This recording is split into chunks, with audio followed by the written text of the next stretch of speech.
So hey guys, চলে আসলাম একটা নতুন ব্লগ নিয়ে। দেখো আমরা পুরীতে রওনা দিয়েছি, পুরীর একটা ব্লগ। তার পরের দিন দেখো সুন্দর সকাল আর এত সুন্দর ভাইবস, মানে দারুণ দারুণ। তারপরের দিন রাত্রেবেলা আমি চলে গেলাম সমুদ্রতে, সমুদ্রের সুন্দর হাওয়াটা অনুভব করতে। আর এত সুন্দর সুন্দর জিনিস ছিল ওখানে। ওখানে একটা মাটির সাজ দেখো, এত সুন্দর, মানে নিজের হাতে করা।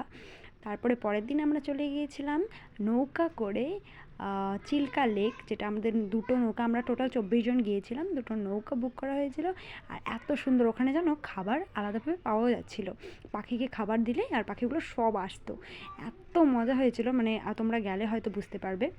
সত্যি পুরী দারুণ দারুণ। জগন্নাথ মন্দিরে গিয়েছিলাম, বাট সেটা সত্যি কথা বলতে গেলে ভিডিওটা করাই হয়নি দুর্ভাগ্যবশত। তারপর আমি চলে যাই ওই চিল্কা লেকেরই ওই পারে আরেকটা লেক ছিল, সেখানে গিয়ে আমি নিজের একটু ছোট্ট করে নাম লিখে নিলাম। আর ওখানে সবাই যেন আমাকে বকাঝকা করছিলো যে তাড়াতাড়ি বাড়ি আয়, মানে তাড়াতাড়ি যাওয়ার জন্য।